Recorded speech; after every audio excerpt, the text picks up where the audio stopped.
Hey, Mark, I was listening to Paramore the other day, and it really made me think about the amygdala and the limbic system. You just made those words up, didn't you? What, Paramore? We're the Nevermind the Music podcast, where one musician and one psychologist talk songwriting and the mind, one song at a time. We'll hear everything from Green Day and Outkast to Stevie Wonder and Dua Lipa. And we mostly try to stay on topic. Except for when we don't want to. Nevermind the Music, wherever you get your podcasts.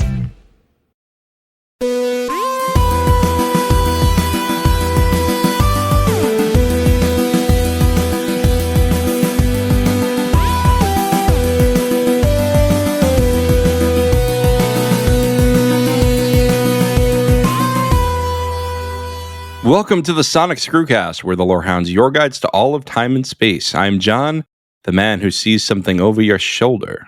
And I'm Elysia, the entity always behind you. Welcome to our coverage of the BBC and Disney Plus's series Doctor Who. We've got a lot of coverage of everything this season, and Doctor Who, for some reason, we're doing weekly. I mean, we're doing it because we like it. That's why we're doing it. I mean, and also we tend to have lighter conversations for this one that are shorter, so. Well, we did coverage of this season, last season, and the 60th anniversary specials. We have a dedicated Sonic Screwcast feed, and we have the main Lorehounds feed. And of course, if you're a Patreon or Supercast subscriber, you get it all. What are we talking about today, Elysia? Today, we are talking about Season 2, Episode 3, The Well, and the official plot synopsis is: far in the future, on a tough, brutal planet, a devastated mining colony has only one survivor. To discover the truth, the Doctor and Belinda must face absolute terror. So, what did you think of this one? I thought it was fantastic. I we talked about this off air a little bit, but I too love a good Doctor Who horror episode. Mm-hmm. Like the first episode of series 1 of New Who that really hooked me was The Empty Child, where there was really like a very clear horror element. And I think Doctor Who really shines, especially New Who really shines in horror. Mm-hmm. I agree. And actually, The Empty Child's one of the ones I want to bring up later. But this one, I liked I wouldn't say it's like one of my favorite of the Doctor Who horror episodes, especially since I've gone back and watched a couple of them because of this, but it has sent me down this tinfoil hat rabbit hole that I saved a little section for us to discuss later, where we had it confirmed that within the episode that this is a direct sequel to the episode Midnight. That's right. I got to see my husband for a moment. Yeah, from season 4, episode 10. But I have theories now that it's actually more than that. And I also noticed this one was co-written by Russell T Davies. So I was wondering, does that mean it's like there's something central to the overarching plot line of the season with this one?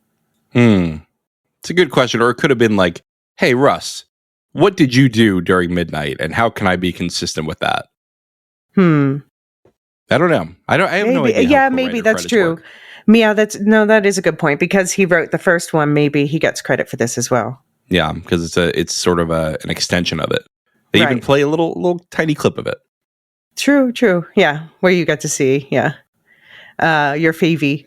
I think you're right though that like this is not the strongest horror episode. Like there are better ones for sure. But it was fun, and it felt like a return to form because we didn't really get something like this in season 1. Yeah, and they have, I guess we had the 76 yards. I really like that one. I think that's what it's called, right? But anyway, this one, it had some chilling lines that we'll talk about. I think this was a really solid entry. Yeah, it was. Yeah. And maybe we'll get like a Midnight trilogy. Like there'll be a third one, because we see the monster still around at the end. Oh, for sure. Yeah. And then, that goes into my tinfoil hat theory corner, because I'm wondering if the monster plays a more significant role and if this is a sequel to more than just the episode Midnight. That could be. So I'm excited to hear your theories, because I haven't had time to like go back into the archive of all these monsters. So you wrote out the synopsis for this. You want to lead us right into it? Sure. So the doctor still can't get Belinda back to Earth, but he believes that by using a triangulation-like device called the Vindicator, he can figure out a way around his block. That means unexpectedly joining an expedition to the surface of a dead planet 500,000 years into our future to discover why the mining colony there went silent. Inside, they find 34 dead bodies, all either shot or broken, and one living woman, Alice Paba Fenley, who survived longer than the rest of the base due to being deaf and thus unable to hear the horrible, mania-inducing whispers of the creature that is always behind someone. Killing the person the creature is behind only causes the creature to get behind you.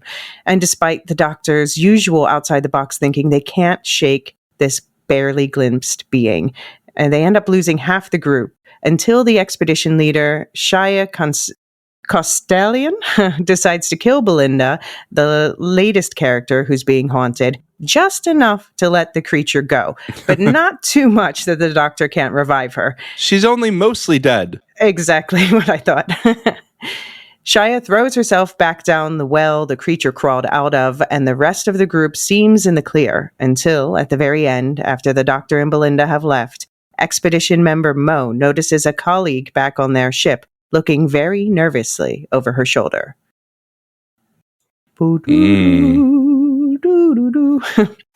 So we said this is a sequel to Midnight. Do you want to recap what Midnight was about for people who... Oh, I can't do that right now. You got to do that one. I haven't watched it recently enough. All right. I did just watch it. So, okay, so this is with the David Tennant's doctor, and it was when Donna was his companion, but she didn't go with him on this trip. They're on the planet Midnight, a planet covered in diamonds, but it's also being battered by extonic rays, or as they call it in this episode, galvanic rays. So you can't step outside or you will die immediately, but it's very pretty because of all the diamonds on the surface. So he's going on this sort of tourist day trip to see some diamond falls when they have to take a detour and they end up encountering an unseen entity that basically possesses members of the people who are taking this trip. And it ends up repeating after everyone and until it's actually predicting what people are saying, and it keeps learning and getting more clever. And then it almost gets the group to throw the doctor outside until a flight attendant of sorts ends up taking the possessed woman and herself out instead. And so it's about this unseen entity that's toying with them. So both times we get the sacrifice at the end to kill the entity that doesn't kill the entity, but does kill the person sacrificing. Yeah. If extonic rays don't kill it, then nothing will, I guess. It's really spooky. It's really spooky. But the mechanic of this monster was very different this episode. It didn't take you over. It seemed to mess with people. But in less of a direct way, in more of a fear way. Right. And this is why I wonder if it's linked to other episodes. So I'll say one of the episodes that I believe it might be linked to is Listen, which is from season 8. This was a Capaldi and Clara episode. And it's...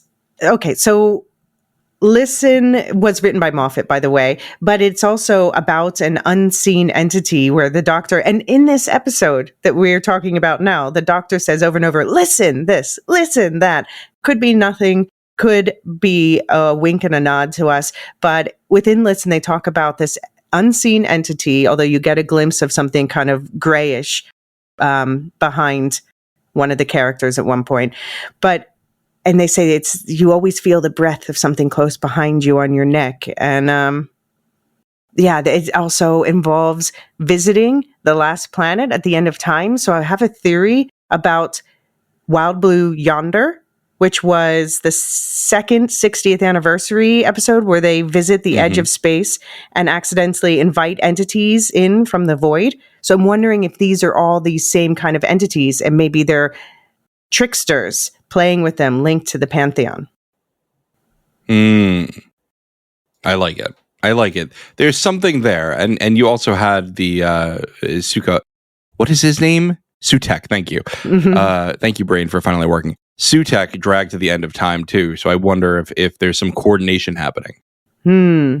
Yeah. Yep. But anyway, and you have Lux all the way in every part of the universe too. So maybe the Doctor's like, we are making them all dispersed and they can't harm anybody. And they're like, we can harm everybody now. Yeah, we're now dispersed into all these kind of shadow beings. Right. I like it. Yeah, because this is, by the way, so the well is 400,000 years after midnight. So the creature might have evolved in many ways since then, or creatures. Yeah. I don't know the mechanics of this monster, quite honestly. Like, where is it coming from? How does it survive without a host? Does it survive without a host? Yeah. How did they awaken it? There could have been a little bit more explanation here. I think that maybe was like one of the things that was so charming about so many of these classic Who monsters is like this like techno babble that's almost incoherent, but it makes sense if you're watching. And we didn't get any of that here. Well, a little bit with the whole, so the monster apparently broke all the mirrors, and then it says, if the thing behind you always gets destroyed, what if the thing behind you is you? And Mercury mirrors reflect it, and that's how they like shake it for a second. But I have to say that whole part was with the mirrors and the Mercury, that was a bit hazy to me, and it ended up not really working. So I guess it doesn't really matter. Right, yeah. It was just a shot in the dark. Well, yeah. I guess 2 shots in the light. By the way, the creature is credited as it has no name. I guess that's who did the whispers. But yeah, it was creepy when they talk about there's something behind me all the time. It can't be seen and it can't be stopped. Like, ooh, that made the hairs on the back of my neck stand up. Yeah. And what a brilliant way to, the first Midnight episode, it's all about hearing what you say and repeating it back, right? And what a beautiful way to turn that on its head by having a deaf character. Right. That's being infected by this, and so she can't be completely taken over, but she can still be a vessel. Right. Yeah, okay, so I have to admit, I went into this episode having a strong inkling it might be a sequel to Midnight because that was being discussed in all the Doctor Who boards ever since they had a teaser with the clock counting down to midnight. Like, well, you told us. But yeah, so as soon as she was deaf, I was like, oh, it's going to be something about her not being able to listen. That's why she's the only one who's still alive. Yeah. And I too thought that, but then we did. I almost wish we had like a little bit of the repeating thing back just to like connect those monsters a little bit more. Yeah.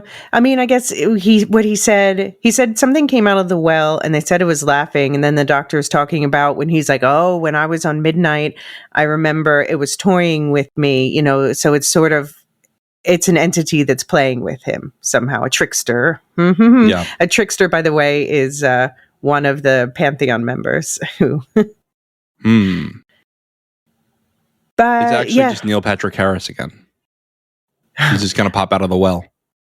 But also, I was thinking, he actually would not remember the events of Listen, I guess, because when Clara was his companion at the time, and when she left, she had to erase his memory for reasons, I forget the specifics.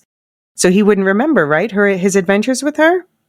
Is that how that works? Yes, but they were given back to him later. Oh, they were. Bill. Okay. Remember, Bill became some kind of like ethereal being and was like, here's my gift to you, and then give him back his Clara memories. Okay. All right. Never mind. Strike that. So he remembers eventually. He did keep saying in this episode, listen. Yeah, he did. I didn't need the extra meaning of midnight. Like, if you go behind her, you die. If it was a clock face, you die at midnight. Like, that's a little on the nose. Yes, I agree with that. Like, they clearly did not take that into account when naming the planet. Like, come on, Doc. Yeah, come on. And also, I don't know what you think, but throwing didn't look that lethal to me. Like, you might get a broken bone or two, but maybe your neck snaps at the wrong angle. I agree with that. guy who tried to take charge, is that Cassio? Mm-hmm. I mean, what a dummy. Like, he got so many people killed just because he's like, oh, I want to be in charge. Yeah, and also like it feels very weak to be able to mutiny with 2 people. Yes, thank you. Like, if he can declare code red with 1 second, then can't like the rest of the group override him immediately? I just that does seem like horrible organization. Yeah, and he immediately from the jump wanted to shoot and kill at the first sign of trouble. So I was not upset with Shaya when she took him out. She said, I had to, he was out of control. And like, that's what it turns us into. I'm like, no, I'm pretty sure his behavior, literally getting half your squad killed single-handedly. Yep. That's what turned her into that. Yeah, I mean, that's an easy trolley problem because the trolley problem, the whole point is like, are you going to let 4 people die who were innocent? Or rather, 1 person die who was innocent, or 4 people die who were doing it on purpose, right? Who were like breaking the rule on purpose. Well, yeah, I mean that adds another wrinkle to it, but yeah. No, yeah, I'm kind of recounting the trolley problem terribly right now, but my point is he put himself and other people in danger, and so I think this is a much easier trolley problem. Yes, like the other people stop dying if you kill this one person. Okay. yeah. I mean, look, the doctor. I don't want him like to go shoot the guy. Like that's not the doctor. But although I did just see an edit of Peter Capaldi's doctor on TikTok, I saw an edit of him going, "Look me up in the fatality register." Well, you have an entry as much as anybody else. He goes, under cause of death. I love it. Great stuff. I knew, but like I think the doctor should have been like a little bit more okay with that, right? Like you did what you had to do. Yeah, exactly. I mean, I guess this is why Shia felt she had to take herself out or something. But I knew as soon as she was introduced and we got the whole backstory about being brought up in the wildlands, shooting sharks since she was 6, and she can run faster than a snake lighter. Joined the forces at age 14. Yeah, I'm like, okay, we're getting this nice exposition backstory because she's gonna die by the end of the episode. It may be because I just watched most of Devil May Cry on Netflix, but this orphan child soldier into like crazy good adult soldier, the trope is getting tired for me. It's not the first time I've seen it in either of these, but I'm getting a little sick of it. Yeah, no, that's fair. It's like that's not the only path to success out of an orphanage. Like you don't have to go get really good at killing people. Yeah. Yep. Well, I have one more gripe and then I'm going to say nice things. Okay. My one more gripe is the whole thing with their suits. Like as soon as they took off their suits when they get inside, I'm like, why would you take your suits off? And they gave like this really we don't want the style. Whatever they said. And then at the end of the episode, we should have never unsuited babes. Like, duh, what are you doing? And the babes, I thought of the soldier going like, I'm going to HR. Stop calling me babes. I mean, if it wasn't that jerk, I might have felt worse. Yeah, right. I also was a little bit confused as to why the doctor's costuming worked perfectly with like the space equipment. Like why did the helmet go perfectly onto the suit that he put on? Yeah, does the TARDIS just like generate a clothing match to their destination? Because why did their suit match exactly everyone else? Exactly. I'm happy to accept that. Right, but tell me that a little bit. Yeah. I did enjoy the Toxic by Britney Spears. Right. They're really, RTD is going for like the 90s and 2000s hits with Spice Up Your Life and the 60th anniversary specials. Toxic now. This is great. I'm in. Yeah. So also Belinda was talking about she likes to do karaoke or whatever. And the doctor said that he would join her sometime. So I'm definitely expecting that to happen this season at some point. Have you been seeing the complaints that he's crying too much this season? Like that he's been crying too much the whole time? I've seen this complaint that I've actually started to agree with a little bit, which is like it's good that the doctor's showing more emotion, but if you're crying every single minute of like once a day, that might be not emotionally healthy. Like that's actually the opposite end of the spectrum. I did note that this time it was a tear of fear. It felt like, but yes, that's what I was gonna say. Is like I do think this was materially different. But I do wonder if it's going to be a plot point, just the fact that it literally is. It's something like we know we're going to see Mrs. Flood every episode, and we know that we're going to see a tear from the doctor every episode. I guess the first 2 seasons were just simulations. I mean, maybe it's a story for this. I don't know. Maybe this ties into a larger story. We'll see.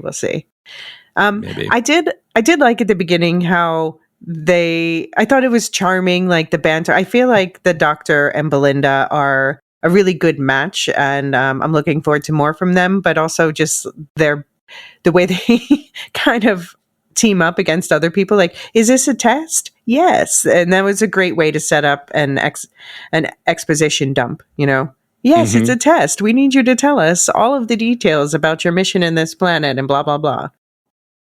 Yeah, I think one of the complaints that I had about Ruby Sunday was she's very gung-ho, and that's good, but then we have 2 very similar characters for Doctor and Companion. And we already did that with Capaldi and Clara. Mm-hmm. I think it worked for a while, but it's nice to have a change up. Yeah, I mean, I just recently rewatched Listen because of this episode, which is Capaldi and Clara, and I really like their dynamic, actually. And I know some people are like, oh, she's bossy, but I think that really works, especially with Capaldi's version of the Doctor. I also agree, and I don't understand the Clara hate out there. Clara has done nothing wrong. Well, that's not true. But but Clara is a very fun companion to watch. Yeah. Exactly. Yeah, the Raven thing was a little stupid from Clara. That's why I backed off. But okay, sure, fair. I did like Alice this episode. I thought she was an interesting character because even though I clocked from the beginning, oh, she's saved from this entity, driving her mad because she's deaf. Still, I had moments of doubt where just the way that they directed and with the music and stuff, you're like, I don't know, is she? It turns out she was lying, but you have doubts of like, is she actually a villain of some sort? And I liked. This is very on the nose Doctor Who woke, if you want to call it whatever, but I liked that he used sign language, whereas the soldiers use these impersonal subtitles. We learned that in this time, a nurse who can't sign is against the law. Every medical professional needs to learn sign language, which I think is lovely. But then still, despite this being the norms, he still gets reprimanded for having a private conversation with her. And he says, doesn't matter the year, signing still makes some people paranoid. And it just makes me think of a lot of times if people just hear people speaking another language, they always assume the worst. Like, oh, they're saying horrible things about me. Yep. And it's just like, what time should we go for dinner? Right. I've heard literally exactly one story of a person, I think it was a teacher, telling me about how she was with a friend who spoke the foreign language and they didn't know that people in like the hair salon were speaking a foreign language and like talking crap about them. I've heard that happen exactly once. Mm-hmm. And I'm sure, look, people are mean sometimes. Like, I'm sure it happens every now and then too. But it's not different than somebody like whispering about you or texting about you. I did catch people once because they were speaking Dutch about me, which is cute. So I responded to them in Dutch and it was funny.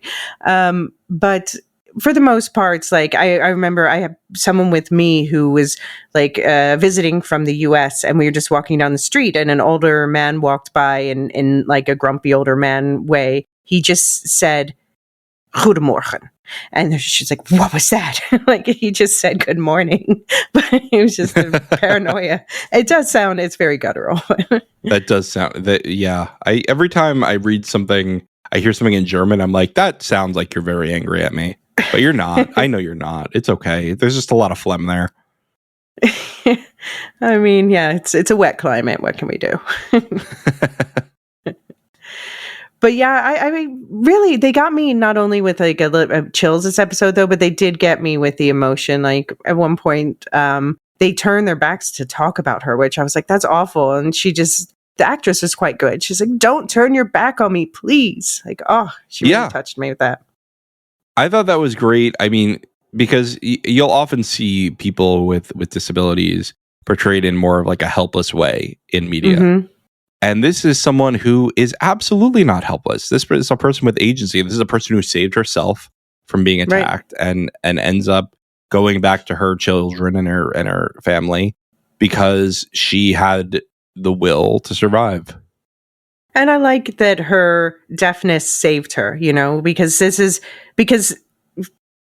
such, different abilities are often seen as a negative, where sometimes there is positives to it. It's like you and I, we talk about ADHD, and it can be definitely a negative that you have to learn how to work with, but it also, it has its pros too, where it generates certain types of thinking and different perspectives. And yeah, neurodivergence and difference in physical abilities all give diversity to thought and diversity to ability that makes our society more interesting and more capable. And it can protect you from whispering monsters. Apparently, it's something that I never thought about until now, but sure. Right. Yeah. And so it's as we suspected, I think, since we saw the Eiffel Tower and stuff floating through space, but Earth seems to be gone in this alternate timeline. Now, all right. So let me put something past you here. The Doctor now knows Earth is gone at this time. Mm-hmm. Does that mean he has to create a paradox to go back and save it? Or are we going to paper over that like we usually do? Well, that's also a question. Like, did he somehow jump to a different universe where it's gone? That's a good question. I just don't even know. Because, like, sometimes they make a big deal out of, like, oh, once he knows somebody's dead, he can't go back and save them, right? But now, if he knows a planet's dead, can he go back and save the planet? I don't know. I'm going to pull up the Matt Smith quote and say, the paradoxes will largely work themselves out. Right. And what did you think of this Mrs. Flood sighting? I'm very confused. I'm just so confused.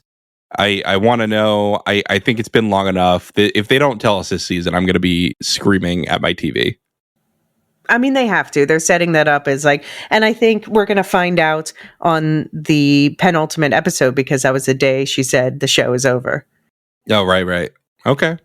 Yeah. All right. But now she's glad that he's carrying the Vindicator. So, okay. I guess, I mean, I'm still with she's a storyteller. I would like that. I don't think she's Susan. I wish she were Susan because I want Susan back. Yeah. But it's she not going to happen. Be both. But yeah, who knows? Right. It's not going to happen. I actually read an interesting opinion the other day about like why they haven't brought back Susan. And one of the reasons people say is like, she was kind of from like the pilot of Doctor Who, in the sense that like at the time she was the Doctor's companion, he was still supposed to be human in the writers' heads and whatnot. Right. And so it was, and also she was a teenager. Is she his actual biological granddaughter? Is she not? Is she just like an adopted kid? I don't know. I think of the Death universe in Discworld. I don't know if you've read any of those books. But this idea of like his granddaughter by adoption can still like inherit his powers. Right. I just know that Hogfather one, I finally watched the movie because you and Marilyn covered it.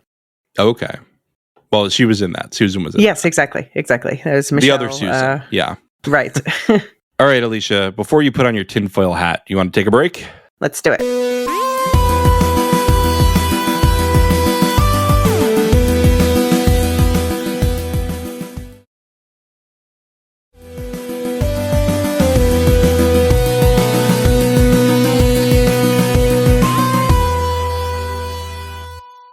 We're back. Have you donned your hat, Elysia? You hear the crinkle crinkle? No. But you were talking about, Susan and the doctor's granddaughter, for anyone who doesn't know, who he abandoned. Was it at the edge of space also? No, it was in I think maybe the 22nd or the 24th century on Earth. It was essentially, there was a Dalek invasion, and the Daleks were ruling Earth, and then they helped the rebels defeat the Daleks. And then she fell in love with a guy in that time. And she's like, oh, but I have to go back with my grandfather. And he locks her out of the TARDIS and is like, Susan, I'll come back for you one day, but you deserve your own life. And then he just nopes out. Yeah. Okay, so I noticed while I was rewatching Listen that at one point he puts his finger on a kid's head and just the kid just immediately goes to sleep. And he says, dad skills. So, because the question is if Susan is his granddaughter, who's his child, Well, didn't they address that last season where he's like, oh, you can have, Time Lord, you can have people out of order. So he doesn't have children yet. I think they made that. Yeah, they did that. Yeah, they did that. I don't know that I agree with that. Roll it back. Okay. Yeah, I don't know. That's not what I took away. Okay. I read it as he doesn't have his children yet. And Susan, he got her out of time. I mean, that's definitely possible with him being a Time Lord. Yeah. Right. That could definitely make sense. That could definitely make sense. But okay, so Listen, I said the thing about the breath of something else behind you, that sort of grayish entity seen over a character's shoulder. And they also, as I said, they go to the end of time, the last planet, and there's three knocks on the door, and he lets them in. There's also knocks in midnight, where the entity is first knocking on the outside of their transport. First 2 knocks, and then imitating 3 and 4 knocks, which also 4 knocks brings me to the whole end of David Tennant, where that was something completely different. But anyway. But yeah, and he says in Listen, end of the universe, nobody out there is one way of looking at it. The other, that's a hell of a lot of ghosts. So I don't know. I just see a lot of similarities between these entities. So then I went down this rabbit hole of looking for stories that involve similarly unseen entities that play mind games, sometimes possessing people, or stories that touch on the end of time or the edge of the universe. Interestingly, a lot of them involve the Master, which is still stuck in a gold tooth, I think. The Master. Yep.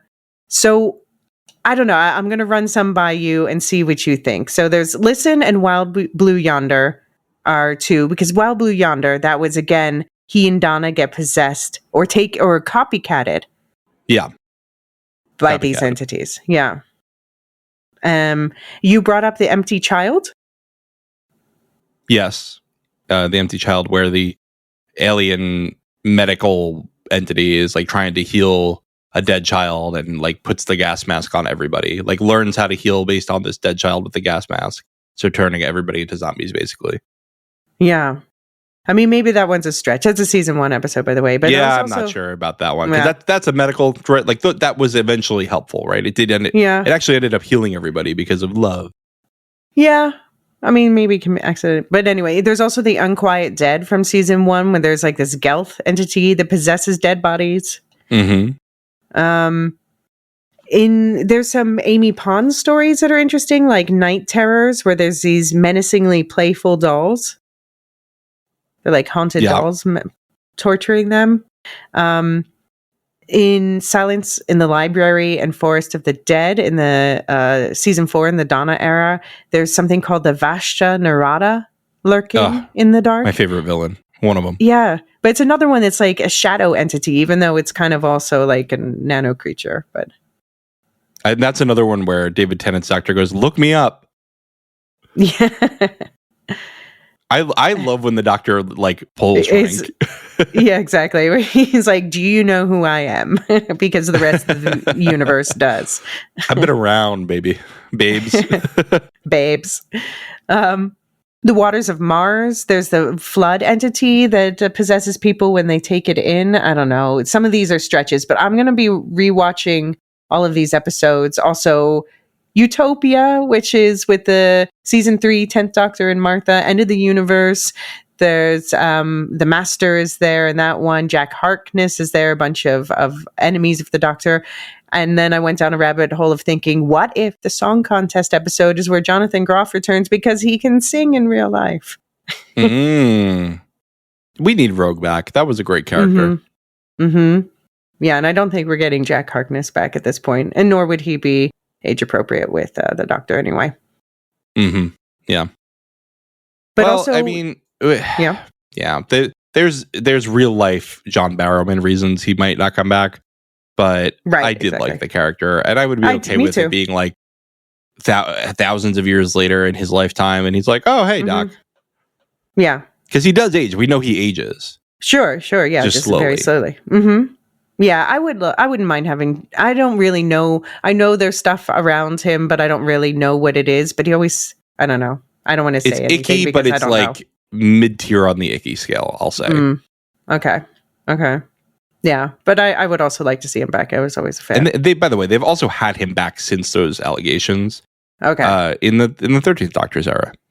Okay. I want to bring up another episode that you brought up recently, The Doctor's Wife, where in season 6, the TARDIS becomes human when they visit another universe, and the house plays mind games and eats TARDISes. You said you wanted a human TARDIS again, right? Or to address it? I would like that. But, I don't want them to make the TARDIS a human again, but I would like more like the Doctor talking to the TARDIS and, a little like TARDIS-y back and forth. Okay. All right. Yeah, and then I just started like, how does this hook into the Pantheon? There's the Whisper Men who look a lot like the Trickster, and the Whisper Men were in The Name of the Doctor in season 7.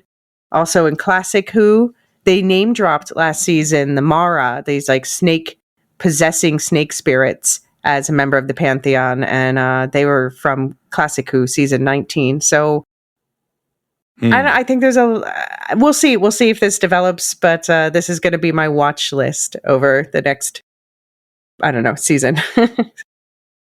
That's fun. Yeah, I'm actually going through Classic Who right now. So you do that. I'll do some classic stuff. Where are you in Classic Who? I am in season 10, I believe, which is John Pertwee's era, Third Doctor. And it's a lot of fun. He's very Matt Smithy.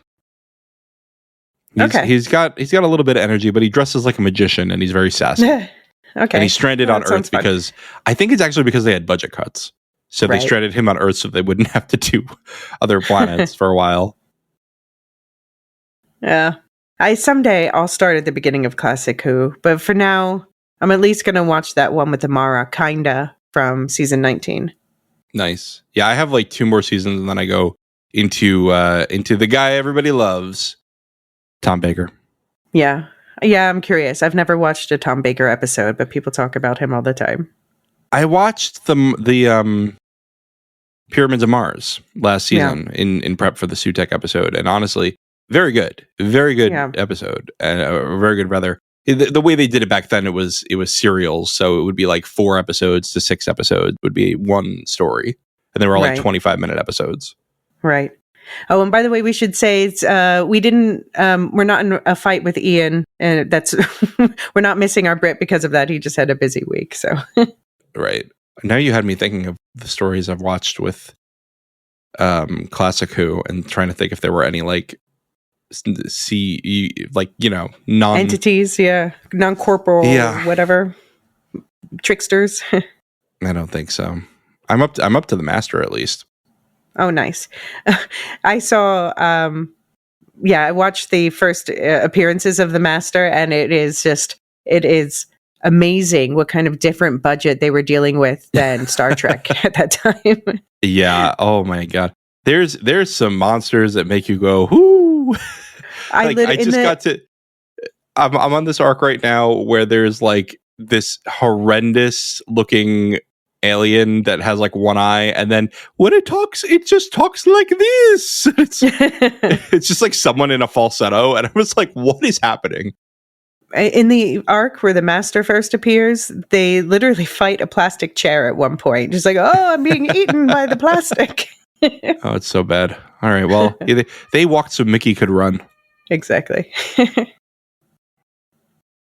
Well, we've got quite a lot in this episode, but I think I've said all I want to say. We don't. It's not that much plot, right? It's just it's more like fun to speculate with everything. Yeah. Yeah, and more, I mean, I enjoyed this episode. I didn't enjoy it as much as last week, but I think last week's was a really good one, you know? Yeah. But it got me thinking in fun ways, and it got me excited about going back and watching old episodes, so that's great. Yeah, me too. I always, every time there's new Doctor Who, I get on a kick and I start rewatching all the old stuff. And I am glad that I'm on Classic Who now because it's all new to me. But eventually I'm going to go back to the 2005 series again. Yeah. But I rewatched it all ahead of the 60th, basically. I think I finished it like right after the 60th.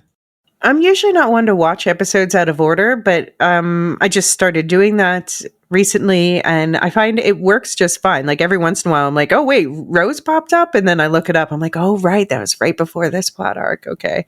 But most of the time, they stand on their own. Yeah. I'm surprised we haven't had Rose back in so long. Yeah, I know. I mean, I guess I do respect it, though, because you don't want to overplay that one. Like, and they did overplay it for a while. Yeah, and I think that's why we haven't seen her for a while.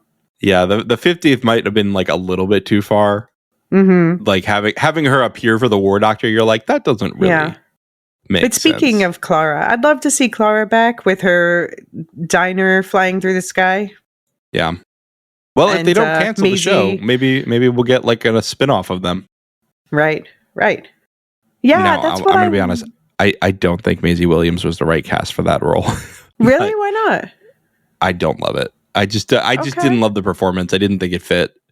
Okay. But yeah, it is what it is. We got her. Mm-hmm. Well, I would love to have that story back. Yeah, I think that'd be fun. The flying diner. Mm-hmm. Exactly. Well, we've got we don't have any feedback this week, but if you want to send in feedback, go to tardis@thelorehounds.com and send us an email. Or, lorehounds@thelorehounds.com. There's a contact form on the website. Plenty of ways to get in contact with us. Or join our Discord for real-time fun thoughts. Yeah. Then you could see my rabbit hole theory developing in real time. Do you want to give a spoiler, a warning before we talk about next episode? Sure. I mean, there's not much to say. The thing is that they play the preview for next episode right at the start of the Doctor Who credits. So they do. It's pretty hard to avoid. But just in case, skip forward once, just in case you don't want to know. It's called Lucky Day, and it looks like Ruby Sunday's back. So I guess they get back to Earth? I guess so. What if it's Ruby, but it's before she met the Doctor? Okay. I'd be down for that too. Although I did hear something that she was going to be like looking into her father this season or something. Yeah, because she just met her mom last season, right? Mm-hmm. Right. Yeah. I don't know, because they did leave it off very open-ended last season with her. Mm-hmm. Yeah, I wonder how much of her... I'm glad they're bringing her in relatively early in the season. It's good they gave the Doctor and Belinda some time in their own, but I do wonder, is this going to be like a one-off thing, or is she going to be around more again? Or, what are they doing with her? Yeah, maybe I could seeing that Ruby's fine after spending a bunch of time with the Doctor may convince Belinda to go with him for longer. Okay, that's fair. Like, I just dropped her off. We figured out her mom, and then we just went our separate ways. Yeah, and Belinda's like, okay. Like, it is literally a time machine. I can take you back. Although Belinda will age. Yeah, exactly. Well, you've got Daredevil going on. You did the wrap up, right? Yeah, so Daredevil's over. Wheel of Time, we just have our mailbag episode and one little extra mini Carathon cycle. audio drama sort of thing for subscribers.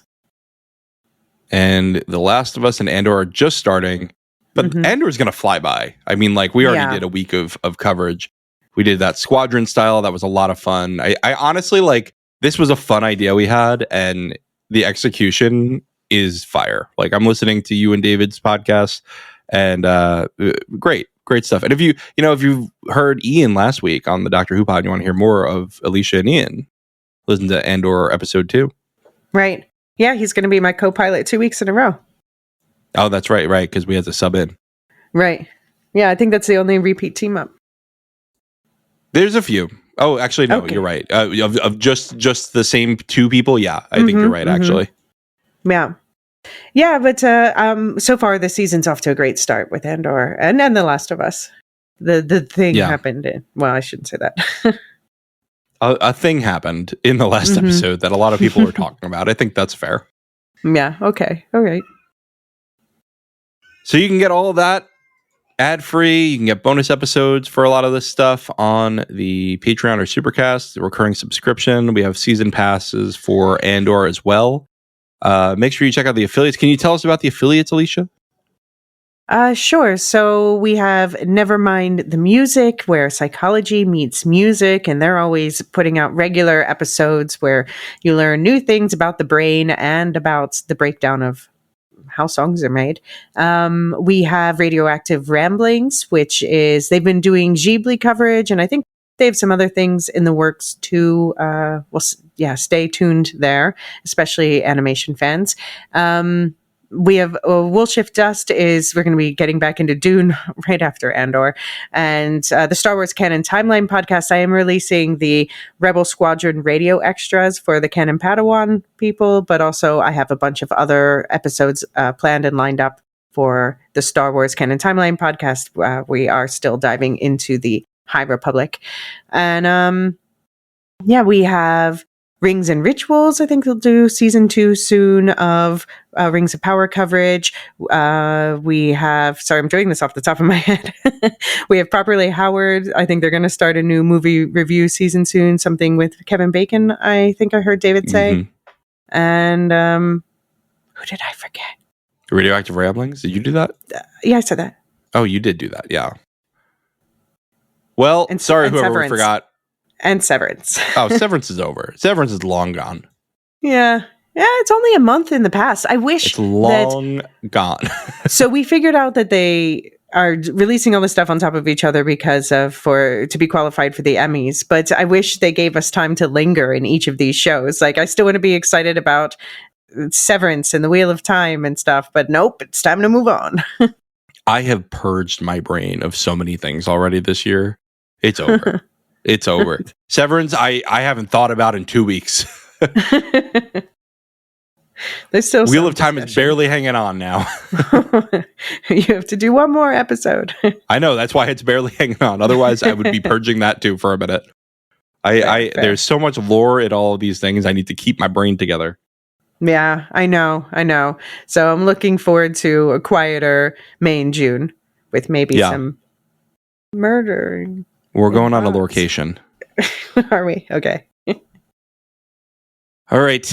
Our Discord server boosters: Aaron K, Tiller the Thriller, Dork of the Ninjas, Duve71, Athena A, Tina Lestu, Nancy M, Ghost of Perdition, and Radioactive Richard. Thank you so much for all your help keeping the Discord server with its special features. And our lore masters: Samartian, Michael G, Michelle E, Brian P, SC, Peter OH, Adam S, Nancy M, Duve71, Brian 8063, Frederick H, Sarah L, Gareth C, Matthew M, Sarah M, DJ Miwa, Andra B, Kwang Yu, Deadeye Jedi Bob, Nathan T, Alex V, Sub-Zero, Aaron K, Dally V, Mothership 61, Gnarls, Kathy W, Lestu, Jeffrey B, Elisa U, Neil F, Ben B, Scott F, Stephen N, Julia F, Kali S, Il Mariel, /Tim, and Adrian.